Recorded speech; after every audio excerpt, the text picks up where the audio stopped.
আসসালামু আলাইকুম। ইঞ্জিনিয়ারিং স্টাডির জন্য সবাইকে স্বাগত। আজকে আমরা ডিপ্লোমা ইন ইঞ্জিনিয়ারিং এর ম্যাথমেটিক্স বইয়ের ক্যালকুলাস টপিক নিয়ে আলোচনা করার চেষ্টা করব। ক্যালকুলাসের আজকে যে ক্লাসটা চলবে সেটা মূলত আমরা বেসিক নিয়ে আলোচনা করার চেষ্টা করব। ক্যালকুলাস কি বা ক্যালকুলাসের আবিষ্কর্তাকে আমরা আগে সেটা জানার চেষ্টা করব।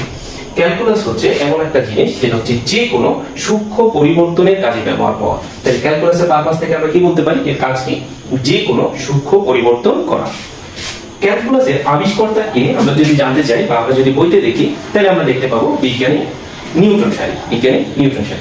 কিন্তু অ্যাকচুয়ালি ক্যালকুলাস নিয়ে কাজ করেন আমাদের দুইজন বিজ্ঞানী। দুইজন বিজ্ঞানী কে? আমাদের বিজ্ঞানী নিউটন সাহেব তো আছেই, তার সাথে বিজ্ঞানী লিবনিজ কাজ করেছেন। তারা আসলে দুইজন সমকালীন বিজ্ঞানী। তারা দুইজন এটাকে আসলে উদ্ভাবনের কাজে তারা নিজেরা সমকালীনভাবে দুইজনে কাজ করেছিলেন। ক্যালকুলাস মূলত দুই ধরনের হয়ে থাকে বা ক্যালকুলাসের শাখা বা ক্যালকুলাসটা মূলত হচ্ছে ডিফারেনশিয়াল ক্যালকুলাস আর হচ্ছে ইন্টিগ্রাল ক্যালকুলাস।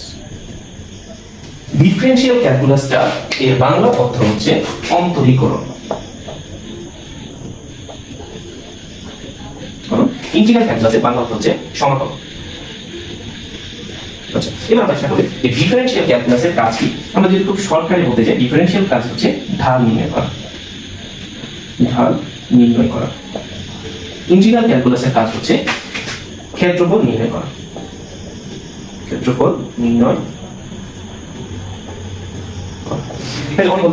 আমরা আগে শিখে আসছি বা ক্ষেত্রফল নির্ণয় করা এটা তো একটা সহজ বিষয়, এটা নিয়ে আমরা এত চিন্তা করা কি আছে? হ্যাঁ, সহজ হতে পারে। আমরা ক্ষেত্রফল কি ধরনের ক্ষেত্রফল শিখছি? আমরা শিখছি ত্রিভুজ, আমরা শিখছি আয়তক্ষেত্র, আমরা শিখেছি বর্গক্ষেত্র। এই ধরনের ক্ষেত্রফল নির্ণয় করার জন্য আমরা কিছু ফর্মুলা জানি বা এই ধরনের ক্ষেত্রফল নির্ণয় করা তুলনামূলক সহজ।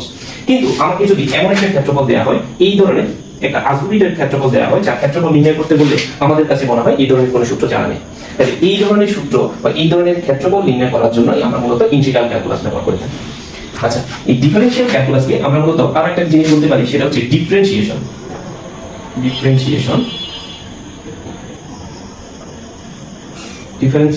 আর ইন্টিগ্রাল ক্যালকুলাসকে আমরা আরেকটা বলতে পারি ইন্টিগ্রেশন। তাহলে ডিফারেনশিয়াল জিনিসটা যা, ডিফারেন্সিয়েশনও একই কথা, ইন্টিগ্রাল যা, ইন্টিগ্রেশনও একই কথা। তাহলে আমাদেরকে যদি কেউ বলে যে আমরা আজকে ওম স্যারের কাছে ডিফারেন্সিয়েশন শিখছি, আবার কেউ বলতে যে আমরা তো আজকে ডিফারেনশিয়াল ক্যালকুলাস করছি, আসলে কিন্তু দুইটা জিনিস আলাদা না। এটা দুইটা, একটা হচ্ছে আরেকটা সমার্থক শব্দ হিসেবে ব্যবহার করতেছি। আমাদের যে জিনিসটা শিখতে হবে, ডিফারেনশিয়াল ক্যালকুলাস এবং ইন্টিগ্রাল ক্যালকুলাস, তাদের মধ্যে একটা সম্পর্ক, কি ধরনের সম্পর্ক বিরাজ করে আমরা আগে সেটা জানার চেষ্টা করব। ডিফারেনশিয়াল ক্যালকুলাস এবং ইন্টিগ্রাল ক্যালকুলাস তারা একে অপরের বিপরীত ক্রিয়া হিসেবে কাজ করে। অর্থাৎ ইন্টিগ্রাল ক্যালকুলাস যা হবে তার বিপরীত ক্রিয়া হচ্ছে ডিফারেনশিয়াল ক্যালকুলাস। তাহলে এখান থেকে পারপাস থেকে আমরা জানতে পারি যে কোনো একটা টপিককে আমরা যদি ভালো করে বোঝার চেষ্টা করি, তাহলে কিন্তু অপরটা আমরা বোঝার ক্ষেত্রে আমাদের জন্য একটু সহজ হবে। তাহলে আমরা এখান থেকে আমরা ছোট করে খাতায় নোট করার চেষ্টা করি যে ইন্টিগ্রাল ক্যালকুলাস ডিফারেনশিয়াল ক্যালকুলাসের বিপরীত ক্রিয়া হিসেবে কাজ করে। আচ্ছা, ক্যালকুলাসের বেসিক শেখার জন্য আমরা এই ডিফারেনশিয়াল ক্যালকুলাস নিয়ে আলোচনা করব। এই যে কোনো একটা টপিক নিয়ে আমরা শিখতে পারলে মূলত অপর টপিকটা আমাদের জন্য সুবিধা। ডিফারেন্সিয়েশন নিয়ে আলোচনা করার ক্ষেত্রে আমরা আগে ছোট ছোট কিছু জিনিস জানার চেষ্টা করব। যেমন ধরো ভ্যারিয়েবল, যার বাংলা অর্থ হচ্ছে চলক। তাহলে ভ্যারিয়েবল বা চলক, এটা দ্বারা আমরা কি বুঝতে পাই? ভ্যারিয়েবল বা চলক এর বাংলা অর্থ, ভ্যারিয়েবল বা চলক অর্থ হচ্ছে এটা একটা রাশি যার মান পরিবর্তিত। এটা একটি রাশি যার মান পরিবর্তিত বা পরিবর্তনশীল। যেমন ধরো কেউ যদি আমাকে জিজ্ঞেস করে যে এই কলমটির দাম কত, তাহলে আমি তাকে উত্তর দিলাম যে এই কলমটির দাম x টাকা। তাহলে এই কলমটির দাম x টাকা দ্বারা কি বোঝাচ্ছে? যে এই কলমটির দাম আমার 5 টাকাও হতে পারে, আবার এই কলমটির দাম 10 টাকাও হতে পারে। তাহলে এখান থেকে আমরা কি বুঝতে পারি যে x হচ্ছে একটা রাশি যার মান ইচ্ছামতো পরিবর্তন করা যায় বা যার মান পরিবর্তনশীল। আচ্ছা, এবার আমরা জানার চেষ্টা করি চলক মূলত দুই ধরনের হয়। একটা হচ্ছে স্বাধীন চলক, একটা হচ্ছে অধীন চলক। তাহলে স্বাধীন চলক জিনিসটা কি? স্বাধীন চলক হচ্ছে যেই চলকের মান ইচ্ছামতো পরিবর্তন করা যায়, সেটাই হচ্ছে আমার স্বাধীন চলক। আর অধীন চলকটা কি? অধীন চলক হচ্ছে এমন এক ধরনের চলক যার মান আমরা ইচ্ছামতো পরিবর্তন করতে পারি না, সে অন্য আরেকটা চলকের উপর নির্ভরশীল। তাহলে আমরা অধীন চলক থেকে কি বুঝতে পারলাম? যে অধীন চলক চাইলে আমি আমার মন মতো করে পরিবর্তন করতে পারবো না, সে অন্য আরেকটা রাশির উপর নির্ভরশীল। যেমন আমরা যদি একটা ছোট ফাংশন নিয়ে চেষ্টা করি বা ফাংশন নিয়ে আলোচনা করি, এখানে আমরা একটা ছোট ফাংশন ধরে নিলাম y = f of x = x + 8। তাহলে এটা দ্বারা আমরা কি বুঝতে পারছি যে এফ অফ এক্স দ্বারা আমরা কি বুঝতে পাই যে এফ এর ভিতরে আমার একটা এক্স আছে, এই এক্সটা দ্বারা কি বোঝাচ্ছে, এই এক্স মানে হচ্ছে একটা স্বাধীন চলক যার মান আমরা ইচ্ছা মতো আমাদের মতো করে পরিবর্তন করতে পারি, স্বাধীন চলক। আচ্ছা, আমরা সবাই একটু খেয়াল করার চেষ্টা করি যে আমরা বুঝাচ্ছি যে এক্স হচ্ছে আমার একটা স্বাধীন চলক যার মান ইচ্ছা মতো পরিবর্তন করা যায়। কিন্তু আমরা যদি এখানে চেষ্টা করি যে ওয়াই বলতে কি বোঝাচ্ছে, এখানে ওয়াই বলতে বোঝায় এফ অফ এক্স বলতে যা, এক্স প্লাস এইট বলতেও তা। তাহলে এখানে এই ওয়াইটা কিন্তু দেখা যাচ্ছে এক্স এর উপর নির্ভরশীল। কিভাবে এক্স এর উপর নির্ভরশীল, আমরা এখান থেকে যদি বোঝার চেষ্টা করি যে আমি যদি বলি এক্স এর মান 2 টাকা বা এক্স এর মান 2, তাহলে কি আমরা বলতে পারি যে ওয়াই এর মান 5 বলা যায়? আমরা এটা বলতে পারি না। কেন বলতে পারি না? যে এইখানে যদি আমি এক্স এর মান বসাই, এক্স এর মান যদি 2 হয় তাহলে 2 + 8, এটা দ্বারা বোঝাচ্ছে যে ওয়াই এর মান হবে 10। তাহলে এখান থেকে আমরা বুঝতে পারতেছি যে ওয়াই এর মান এক্স এর উপর নির্ভরশীল, ওয়াই এর মান এক্স এর উপর নির্ভরশীল। তাহলে এখান থেকে আমরা কি বুঝতে পারি যে ওয়াই হচ্ছে সে অন্য আরেকটা চলকের উপর নির্ভরশীল, যাকে আমরা বলবো অধীন চলক, যাকে আমরা বলতে পারি একটা অধীন চলক, সে অন্যের উপর নির্ভরশীল, অধীন চলক। আচ্ছা, একটু খেয়াল করে দেখি তো, এখানে আমার আরো কয়েকটা আমার অধীন চলক আছে।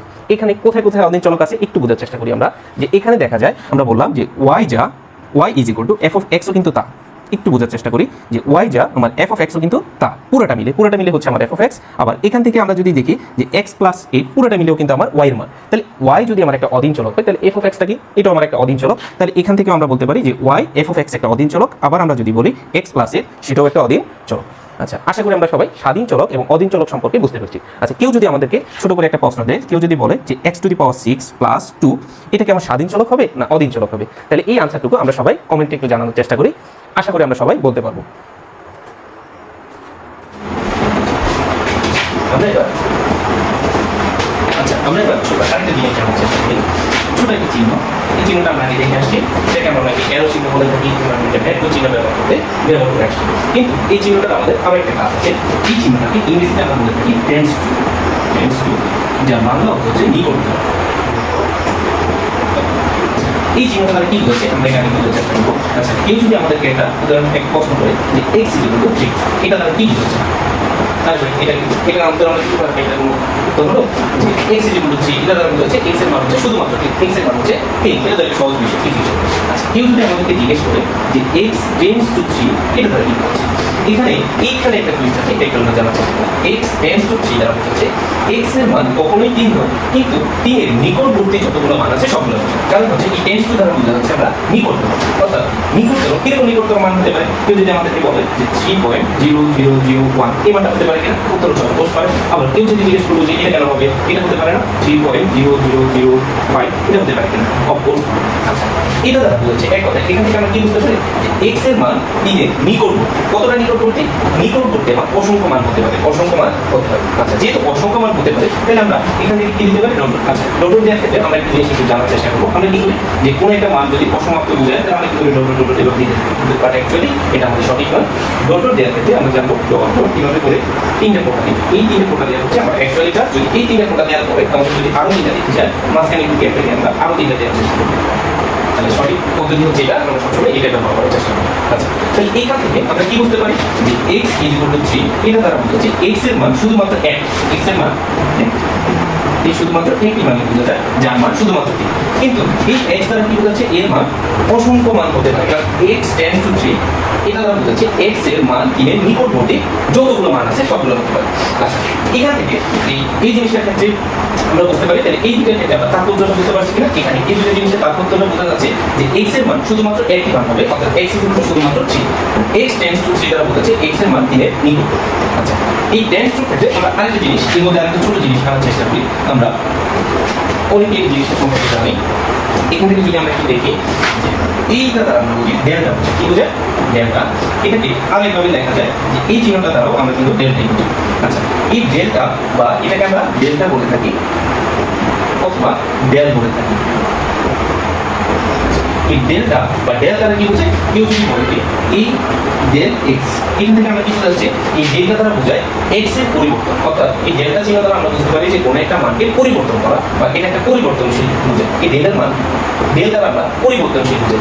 তাহলে এখানে যদি আমাদের কেউ বলে ডেল এক্স মানে কি, ডেল এক্স মানে হচ্ছে এক্স এর পরিবর্তন, এক্স এর পরিবর্তন।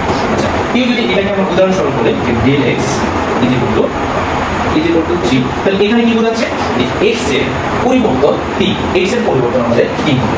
কিন্তু আমরা যদি এইভাবে কি প্রশ্নটা দেওয়া থাকে del x টেন্ডস টু 0, এখানে কি বোঝা যাচ্ছে একটু বোঝার চেষ্টা করি যে del x মানে বোঝা যাচ্ছে x এর পরিবর্তন টেন্ডস মানে হচ্ছে নিকটতর 0, অর্থাৎ x এর পরিবর্তন শূন্যের কাছাকাছি, শূন্যের কাছাকাছি। এটা কিন্তু বাট অ্যাকচুয়ালি আমার x এর মান কিন্তু শূন্য না, এখানে x এর মান বোঝা যাচ্ছে শূন্যের নিকটবর্তী। আচ্ছা তাহলে এখানে দেখি আমরা যে শূন্যের নিকটবর্তী এটা মানটা কিরকম হতে পারে যে 0.0001 এরকম একটা ক্ষুদ্র মান, এরকম একটা ক্ষুদ্র মান হতে পারে। তাই এই যে আমরা মানটা দেখেছি এটা কি আমরা একটা সূক্ষ্ম মান না, এইটাই দ্বারাই বোঝাচ্ছে del x এর। তাহলে আমরা এখান থেকে বলতে পারি এই del x মানে হচ্ছে সূক্ষ্ম পরিবর্তন, সূক্ষ্ম পরিবর্তন।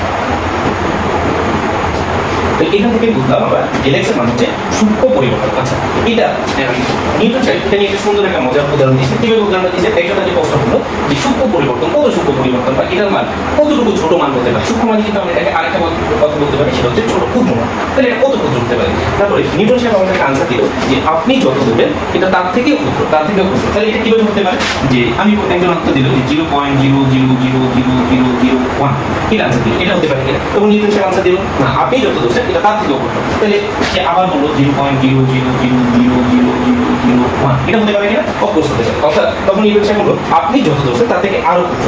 তাহলে এখানে এই del x টেন্ডস টু 0 দ্বারা বোঝাচ্ছে x এর মান শূন্যের কাছাকাছি, অর্থাৎ সূক্ষ্ম পরিবর্তন। এটা কত ক্ষুদ্র হতে পারে, আপনি যতটা কল্পনা করবেন তার থেকেও ক্ষুদ্র।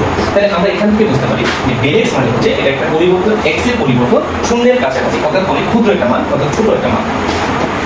আচ্ছা আজকের টপিকে আমরা কি কি শিখতে পারলাম, যে আমরা জানতে পারলাম ক্যালকুলাস সম্পর্কে বিস্তারিত আমরা কিছু জানতে পারলাম। তাহলে আজকের মতো আমরা ক্যালকুলাসের যে বেসিকগুলো জানার চেষ্টা করছি বা বেসিকের জন্য যা যা দরকার ততটুকু জানার চেষ্টা করছি। আজকে আমাদের কাজ হচ্ছে এগুলো আমরা নোটে ভালো করে তুলে শেখার চেষ্টা করা। ইনশাআল্লাহ আমরা পরবর্তী ক্লাসে ডিফারেন্সিয়েশনের উপর যতগুলো বেসিক আছে ডিফারেন্সিয়েশনের বেসিক ক্লিয়ার করে তারপর আমরা আস্তে আস্তে ম্যাথ যাওয়ার চেষ্টা করব।